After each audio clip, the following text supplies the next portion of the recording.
1623년 음력 3월 12일 창덕궁의 하늘은 먹구름으로 뒤덮여 있었다. 봄이라 하기엔 유난히 차가운 바람이 궁궐의 담장을 스쳤고 그 안쪽에서는 반정의 횃불이 불길처럼 타오르고 있었다. 능양군 이종을 중심으로 한 서인 세력이 궁궐문을 부수며 진입했다. 경비병들의 비명과 쇠붙이 부딪히는 소리가 밤하늘을 갈랐다. 그날 조선은 피로 왕을 바꾸었다. 광해군은 인경궁에서 급히 몸을 피하려 했지만 이미 늦었다. 반정군이 사방을 포위했고 왕은 허망하게 체포되었다. 조선의 15년 군주가 한순간에 패주로 전락하던 순간이었다. 궁궐은 곧 아수라장이 되었다. 광해군을 따르던 신하들과 후궁들이 끌려나가며 울부짖었고 왕실의 어린 공주 겨우 4살의 아이는 상궁의 품에 안겨 울음을 터뜨렸다. 아이는 사태를 이해할 수 없었다. 그저 자신을 안고 도망치던 상궁의 손이 떨리고 있다는 것만 느꼈다. 창덕궁의 후원에는 불길이 번졌다. 반정군이 광해군의 측근을 색출하기 위해 방마다 들이닥쳤다.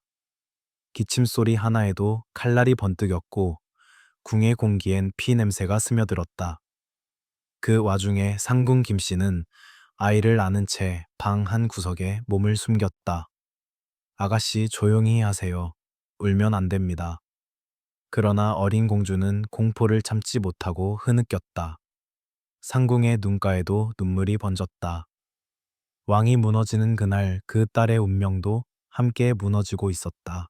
날이 밝자 반정의 피비린내가 가시지 않은 채 새 왕조의 준비가 시작되었다. 광해군은 폐위되어 강화도로 유배되었고 왕비 유씨 또한 폐서인으로 강등되었다.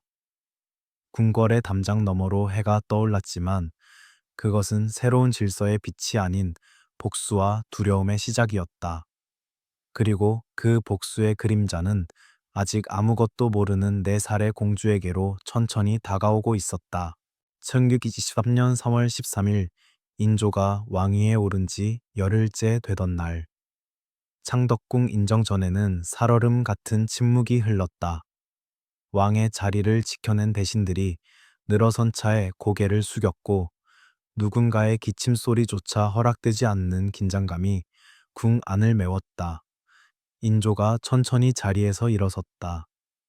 패주 광해의 딸을 어찌할 것인가.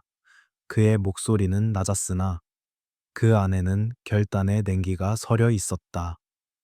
4살 어린아이의 운명이 그날의 회의 안건이었다.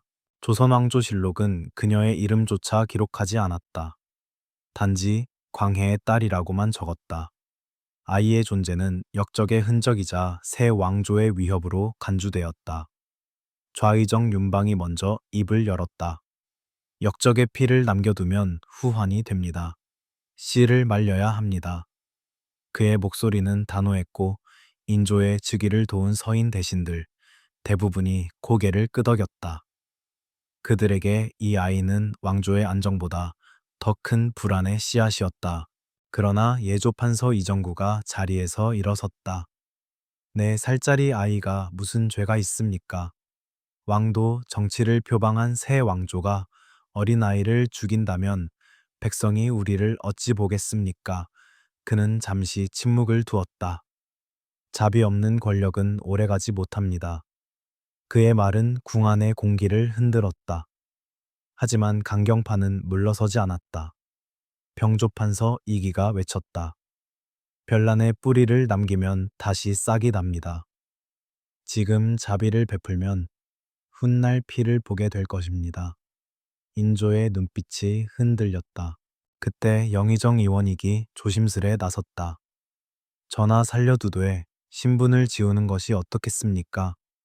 공주의 이름을 없애고 평민에게 시집 보내면 존재는 남도의 왕실의 그림자는 사라질 것입니다. 조정은 잠시 술렁였다. 살려두자는 옹건파와 없애자는 강경파의 절충간이었다. 인조는 한참 동안 아무 말도 하지 않았다. 창문 너머로 봄비가 처마를 두드렸고 그 소리만이 침묵을 대신했다. 결국 인조는 입을 열었다. 좋다. 살려두되 공주의 신분은 박탈하라. 평민으로 강등하여 출가시키라. 그 순간 한 아이의 운명이 조선의 정치적 명분 아래 결정되었다. 그녀는 살았다.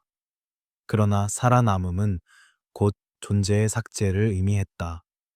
조선의 족보에서 이름이 지워지고 궁궐의 문이 닫히는 순간 그녀는 왕실의 사람이 아닌 아무것도 아닌 자가 되었다.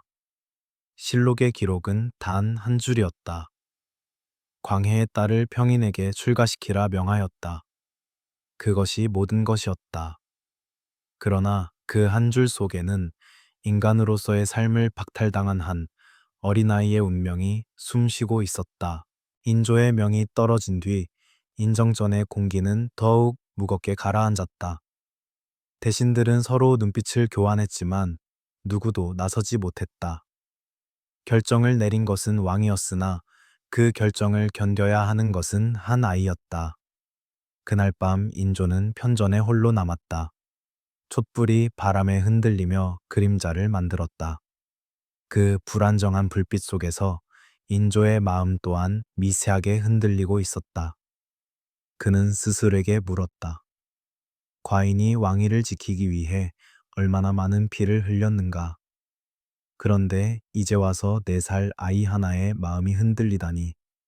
왕의 고독이 촛불의 떨림처럼 미세하게 흔들렸다. 하지만 감정의 여지는 오래가지 못했다. 병조판 서이기가 급히 입시를 청했다. 전하 평안도에 광해를 복위시키려는 세력이 움직이고 있다는 첩보가 있습니다. 그들이 그 아이를 명분으로 삼을지도 모릅니다. 인조의 눈빛이 굳어졌다. 아직 민심은 안정되지 않았다.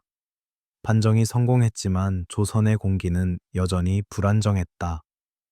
광해의 딸이 살아있다는 사실만으로도 반정의 정통성이 흔들릴 수 있었다. 이기는 다시 고개를 숙이며 말했다. 전하의 즉위 명분은 광해가 폭군이었다는 데 있습니다. 그런데 그 폭군의 혈육을 공주로 인정한다면 백성들은 혼란스러워할 것입니다. 평민으로 강등시키는 것은 곧 전 왕조를 완전히 부정하는 상징이옵니다. 그 말은 냉혹했으나 정치적으로 정확했다. 인조는 그제야 결단을 굳혔다. 광해의 딸은 더 이상 공주가 아니다. 이름을 지워라. 족보에서 삭제하라. 평민 중에서도 가장 미천한 자에게 시집 보내되 혼례는 치르지 않는다. 왕의 말은 마치 판결문 같았다. 예조판서 이정구가 조심스럽게 물었다. 전하 그 아이의 생계는 어찌해야 하옵니까? 인조는 잠시 눈을 감았다가 대답했다. 알아서 살게 두라. 왕실은 더 이상 책임지지 않는다. 그 한마디는 사실상의 사회적 사형 선고였다. 살아있으나 존재하지 않는 자로 만들겠다는 선언이었다. 육체는 남도의 이름은 사라지고 숨은 쉬되 존재는 부정되는 운명. 그것이 광해군의 딸에게 내려진 최종 판결이었다. 승정원 일기 인조 1년 3월 15일째는 단 한 줄이 남아있다.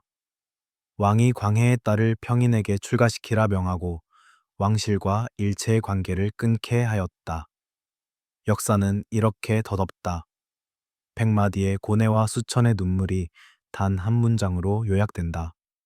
그러나 그 한 줄 뒤에는 왕의 두려움과 신하의 명분, 그리고 한 아이의 무너진 삶이 있었다.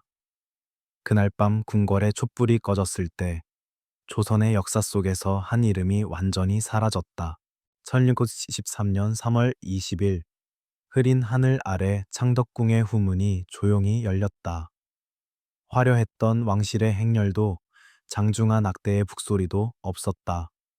오직 4살의 아이와 늙은 상궁 김씨, 그리고 몇 명의 관리만이 서 있었다. 아이는 무명옷을 입고 있었다. 과거 그녀의 몸을 감싸던 비단옷은 불태워졌고 머리에는 금비녀 대신 지프로 엮은 댕기가 매어 있었다. 상궁이 아이의 손을 꼭 잡으며 속삭였다. 아가씨, 이제부터는 공주님이 아닙니다. 그냥 평범한 아이입니다. 알겠습니까? 아이는 고개를 끄덕였지만 그 말의 의미를 이해할 수 없었다. 잠시 후 예조 관리가 다가왔다. 이제부터 이 아이는 왕실과 무관한 사람이다. 이름도 성도 없다. 그냥 무명씨라 하라. 차가운 명령이었다. 그 뒤로 한 농부가 불려왔다. 박춘삼 경기도 양주에서 사는 서민이었다. 그는 관에서 끌려온 듯 얼굴이 창백했다. 관리가 말하였다. 이 아이를 데려가라. 내 아내다. 박춘삼은 놀라서 고개를 저었다. 전하, 이게 무슨 말씀이옵니까? 겨우 4살 된 아이인데. 그러나 그에게 대답은 돌아오지 않았다. 명령은 절대적이었다. 혼례는 없었다. 축복도 없었다. 단지 서류 한 장에 도장을 찍는 것으로 모든 절차가 끝났다. 그 문서에는 신부의 이름조차 적히지 않았다. 단지 여자아이라는 단어 한 줄이 전부였다. 그것이 역사의 기록이었다. 아이는 낯선 남자를 무서워하며 울음을 터뜨렸다. 상궁 김씨가 달래보았지만 소용이 없었다. 관리가 날카롭게 소리쳤다. 닥쳐라, 왕명을 거역하겠느냐. 상궁의 눈에서 눈물이 흘렀다. 그녀는 마지막으로 박춘삼에게 고개 숙여 말했다. 부디 이 아이를 잘 돌봐 주십시오. 비록 지금은 이렇지만 한때는. 그러나 말은 끝나지 못했다. 관리의 시선이 그녀의 입을 막았다. 박춘삼은 아이를 등에 업었다. 아이는 계속 울며 상궁을 향해 손을 뻗었다. 상궁도 울고 있었다. 그 둘 사이의 마지막 인연이었다. 창덕궁의 문이 천천히 닫혔다. 왕실의 피를 이어받은 공주가 한낱 평민의 아내로 세상에 내던져지는 순간이었다. 그날의 하늘은 잿빛이었고 궁궐의 종소리조차 울리지 않았다. 왕조의 명분을 지키기 위해 한 아이의 인생이 희생되던 날, 그 누구도 박수를 치지 않았다. 그날 이후 공주라는 이름은 사라졌다. 이제 그녀는 기록되지 않는 존재가 되었고 세상은 그 아이를 잊기 시작했다. 하지만 바람이 불면 여전히 창덕궁의 담장 너머로 4살 공주의 울음소리가 희미하게 스며들었다고 한다. 그것은 조선의 권력이 만들어낸 가장 슬픈 혼례의 노래였다. 양주의 초가집, 봄비가 스며드는 낡은 지붕 아래 왕실의 피를 이은 4살의 아이가 첫날 밤을 맞았다. 물론 밤이라기보단 낯선 집의 어둠 속에서 울음을 삼킨 시간이었을 것이다. 박춘삼은 아이를 바라보며 깊은 한숨을 내쉬었다. 그는 관의 명령을 거역할 수 없었다. 하지만 그가 본 것은 왕의 딸이 아니라 그저 어린아이가 눈물을 훔치며 잠드는 모습이었다. 그는 그날부터 결심했다.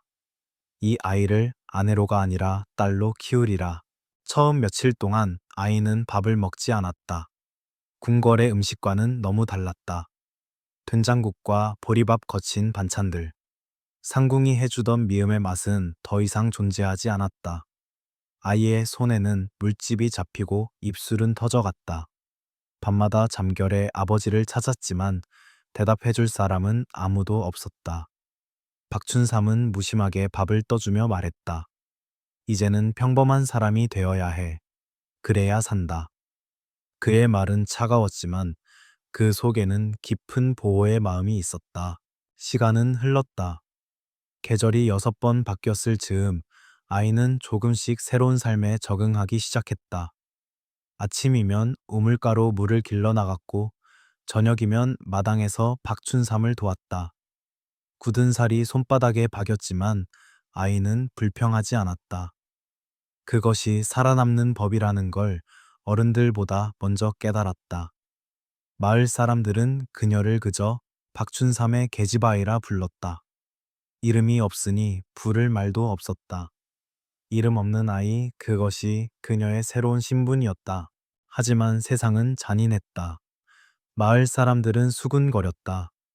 박춘삼이 이상한 아이를 데려왔다더라. 관에서 줬다던데 무슨 사연일까? 아무도 진실을 몰랐지만 의심은 언제나 있었다. 그래서 박춘삼은 더 말이 없었다. 그는 함구령을 어기면 삼족이 멸한다는 말을 들었기 때문이다. 그렇게 두 사람은 조용히 숨죽인 채로 살아갔다. 공주였던 아이는 점점 평민의 얼굴이 되어갔다. 햇볕에 그을린 볼 거칠어진 손, 그리고 모든 걸 잊으려는 눈동자. 역사는 그녀의 존재를 잊었지만 그녀 자신은 완전히 잊지 못했다. 어느 날 밤 창문 틈으로 달빛이 들어왔다. 아이는 하늘을 보며 중얼거렸다. 아버지는 어디 계실까? 그 목소리는 바람에 섞여 사라졌다. 아마 그 순간 강화도의 바다 어딘가에서 광해군 역시 같은 달을 보고 있었을지도 모른다. 그러나 두 사람은 끝내 만나지 못했다. 왕의 피를 이었으나 왕의 이름으로 불리지 못한 아이. 그녀는 그렇게 살아있는 망각이 되어갔다. 세월이 흘렀다.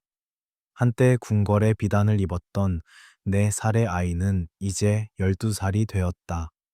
이름은 여전히 없었고 사람들은 그녀를 박춘삼의 계집아이라 불렀다. 우물가에서 물을 길고 논밭에서 흙을 밟으며 하루를 시작했다. 손에는 굳은 살이 박이고 발에는 진흙이 스며들었다. 그녀의 삶은 완벽히 평민의 그것이었다. 그러나 세상은 그녀를 완전히 잊지 않았다. 아니, 잊은 척 했을 뿐이었다. 관에서는 여전히 감시를 이어갔다.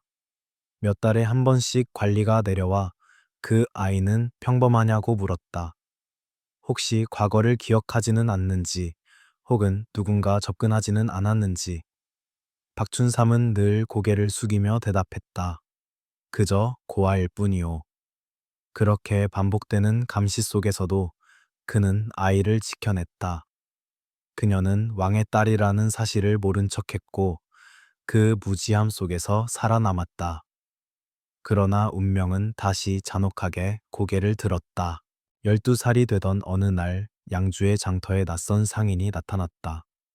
그는 비단 옷을 입고 말끔한 말 한 장을 갖춘 자였다. 상인은 박춘삼에게 다가와 은전을 내밀었다. 이 아이를 내게 넘기시오. 내가 잘 키워줄 것이오.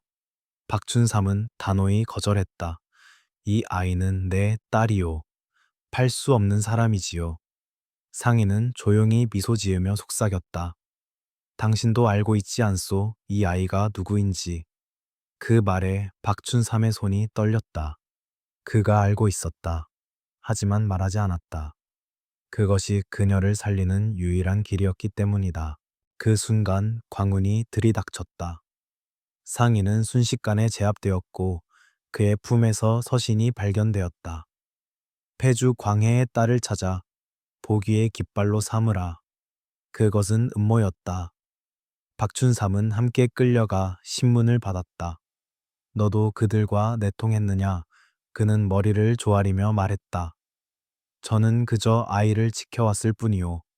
왕명을 어긴 적 없습니다. 며칠의 고문 끝에 그는 풀려났지만 몸과 마음은 이미 상처투성이었다. 그날 밤 그는 아이의 손을 잡았다. 잘 들어라. 너는 평범하게 살아야 한다. 특별해지면 죽는다. 그의 목소리는 낮고 떨렸지만 절박했다. 아이는 그 말의 깊은 뜻을 다 이해할 수 없었다. 하지만 그 눈빛 속에서 느꼈다. 이건 살아남기 위한 약속이구나. 그녀는 고개를 끄덕였다. 그날 이후 그녀는 스스로를 더욱 숨겼다. 이름도, 기억도, 신분도. 그렇게 그녀는 세상에 존재하면서도 존재하지 않는 사람이 되었다. 시간은 잔혹하게 흘러갔다. 소녀였던 그녀가 20살을 넘기자 세상은 이미 여러 번 바뀌어 있었다. 인조는 늙어가고 반정의 공신들은 하나둘 세상을 떠났다. 그러나 그녀의 삶은 변하지 않았다. 여전히 양주의 변두리 초라한 초가집 안에서 하루하루를 버티며 살았다. 결혼 정년기가 되었지만 아무도 그녀를 데려가려 하지 않았다. 이유는 단순했다. 출처를 알 수 없는 여자였기 때문이다. 박춘삼이 세상을 떠난 후 그녀는 완전히 혼자가 되었다. 그녀를 거둔 사람은 마을의 늙은 과부였다. 하지만 그 은혜는 곧 노동으로 바뀌었다. 새벽부터 밤까지 빨래, 나무하기, 밭일. 손톱 밑에는 흙이 늘 박혀 있었고 겨울이면 손등이 갈라져 피가 배었다. 밤이 되면 그녀는 가끔 하늘을 올려다보았다. 달빛이 스며드는 순간마다 기억의 잔상들이 희미하게 떠올랐다. 금빛 비녀, 상궁의 따뜻한 손, 그리고 붉게 물든 궁궐의 불길. 하지만 곧 머리를 흔들었다. 잊어야 한다. 기억은 죄다. 그것이 그녀가 스스로 세운 생존의 규칙이었다. 그러던 어느 겨울 낯익은 노파가 마을에 찾아왔다. 흰 머리에 낡은 도포를 입은 여인이었다. 바로 상궁 김씨였다. 세월이 그녀를 늙게 만들었지만 눈빛만은 예전 그대로였다. 상궁은 조용히 그녀 앞에 다가와 물었다. 아가씨 저를 기억하십니까? 여인은 잠시 눈을 깜빡였다. 그러나 고개를 저었다. 모릅니다. 저는 그런 이름으로 불린 적이 없습니다. 그녀의 목소리는 담담했지만 떨리고 있었다. 상궁은 눈물을 흘리며 품속에서 작은 보따리를 꺼냈다. 낡은 옷 몇 벌, 그리고 은화 몇 잎, 이것으로 살아가십시오. 더는 찾아오지 않겠습니다. 다만 행복하시길 바랍니다. 여인은 보따리를 받지 않았다. 대신 조용히 말했다. 행복이란 게 무엇인지 이제는 잘 모르겠어요. 상궁은 고개를 숙였다. 말없이 울었다. 왕실의 이름이 사라진 세상에서 두 사람은 서로의 존재를 부정해야만 했다. 그것이 살아남는 법이었다. 그 후 상궁 김씨는 다시 궁으로 돌아가지 못했다. 몰래 내려왔다가 들키면 목숨이 위태로웠기 때문이다. 그들의 마지막 만남은 그렇게 끝났다. 그리고 세월은 흘렀다. 인조가 죽고 효종이 즉위했지만 그녀의 삶은 여전히 변함없었다. 감시는 계속되었고 그녀의 이름은 끝내 돌아오지 않았다. 왕의 딸로 태어났지만 왕의 이름으로 불리지 못한 여자. 그녀는 그렇게 역사에서조차 잊힌 존재로 늙어갔다. 1649년 인조가 세상을 떠나고 효종이 새 왕으로 즉위했다. 그러나 세상이 바뀌어도 그녀의 삶은 여전히 그 자리에 머물러 있었다. 그녀는 이제 30이 넘은 여인이 되었고 여전히 혼자였다. 동네 사람들은 그녀를 팔자 사나운 노처녀라 불렀다. 아무도 그녀의 과거를 알지 못했지만 그 이름 없는 여인에게는 묘한 경외감이 깃들어 있었다. 어쩐지 평범한 농촌 여인과는 다른 품사의 손끝의 움직임, 말투 속에 옛 궁궐의 흔적이 남아 있었기 때문이다. 감시는 여전히 끝나지 않았다. 관에서 파견된 군졸들은 가끔 양주로 내려와 무명 여인은 평안한가 하고 묻고는 돌아갔다. 왕이 바뀌어도 그녀의 존재는 여전히 감시해야 할 그림자였다. 승정원일기 효종 8년죄는 이런 기록이 있다. 경기 관찰사가 양주에 사는 무명 여인을 계속 감시하게 하라. 그 짧은 한 문장 속에는 인간으로서의 삶이 지워진 한 여인의 고독한 시간을 말해주고 있었다. 그녀를 오랫동안 지켜보던 상궁 김씨는 결국 늙어 병들었다. 임종 직전 그녀는 이렇게 유언을 남겼다. 내가 죽거든 양주에 사는 아가씨 근처에 묻어다오. 살아서는 곁에 있지 못했으나 죽어서라도 함께 있고 싶다. 그러나 그 소원은 이루어지지 않았다. 관에서 불가하다고 막았기 때문이다. 그들은 여전히 광해군의 흔적이 세상에 남는 것을 두려워했다. 심지어 죽은 자의 무덤마저 감시받는 시대였다. 세월이 더 흘러 현종이 즉위하고 다시 숙종의 시대가 찾아왔다. 왕이 몇 번을 바뀌는 동안에도 그녀는 변하지 않았다. 양주의 한 구석에서 물을 깃고 밭을 갈며 조용히 세월을 견뎌냈다. 그리고 어느 날 한 젊은 선비가 그녀를 찾아왔다. 할머니 혹시 궁궐에 계셨던 일을 기억하십니까? 여인은 흐릿한 눈으로 그를 바라보았다. 그리고 조용히 고개를 저었다. 나는 아무것도 모르오. 다만 양주 땅에서 태어나 양주 땅에서 늙어갈 뿐이오. 그 말은 겸손이 아니라 생존의 방식이었다. 기억하는 순간 죽음이 따랐기 때문이다. 숙종 25년 여인은 55의 나이로 세상을 떠났다. 장례는 초라했다. 이름이 없으니 묘비도 세울 수 없었다. 단지 무명 여인의 묘라 새긴 작은 나무패 하나가 세워졌을 뿐이었다. 하지만 그 다음 날 묘 앞에는 하얀 국화, 한 송이가 놓여 있었다. 누가 두고 갔는지는 아무도 몰랐다. 며칠 후 상복을 입은 늙은 양반 몇 명이 묘 앞에 와서 절을 하고 떠났다.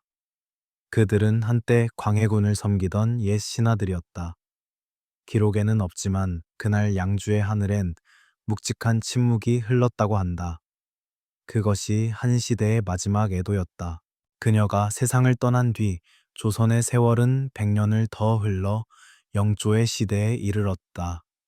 학자들은 광해군의 치세를 다시 평가하기 시작했다. 정치적 실패는 있었으나 국정을 안정시킨 능력은 있었다. 그렇게 역사는 조금씩 광해를 재조명했지만 그 누구도 그의 딸에 대해선 입을 열지 않았다. 단 한 줄 정조 때 편찬된에 이렇게 적혀 있을 뿐이다. 인조반정 때 광해의 어린 딸을 평민에게 출가시켰다 전해진다. 전해진다. 확실하지 않다는 말. 이미 그녀는 역사 속에서 기억되지 않는 존재가 되어 있었다. 그러나 역사란 단지 왕의 이름과 연대기로만 이어지는 것이 아니다. 그녀의 삶은 기록되지 않았지만 사라지지 않았다. 양주의 바람 속에 우물가의 물결 속에 그 여인의 숨결은 여전히 남아 있었다. 한때 왕의 딸로 태어났으나 이름조차 지워진 여인. 그녀의 삶은 권력의 냉혹함과 인간의 존엄이 맞부딪힌 자리에서 가장 조용히 빛났다. 그녀는 4살의 아버지를 잃고 5살의 신분을 잃었다. 그 후로는 이름 없이 살았다. 하지만 살았다는 그 한마디가 곧 기적이었다. 죽음보다 잔인한 망각 속에서 그녀는 자신의 존재를 스스로 지워가며 세상을 버텼다. 평범한 삶을 살려는 것이 죄가 되었던 시대에 잊히는 것이 살아남는 유일한 방법이었던 시대. 그녀는 그 법칙을 누구보다 잘 이해했다. 역사는 종종 말한다. 승자의 기록만이 남는다. 그렇다면 패자의 자식은 어디에 남는가? 그녀의 삶은 바로 그 질문에 대한 조용한 대답이었다. 권력의 칼날이 아무리 차가워도 인간의 온기는 완전히 지워지지 않는다. 그녀의 묘비는 없지만 그녀의 이야기는 여전히 우리 안에 살아있다. 왜냐하면 그것은 단 한 사람의 이야기가 아니라 권력의 이면에서 이름 없이 사라져간 모든 이들의 이야기이기 때문이다.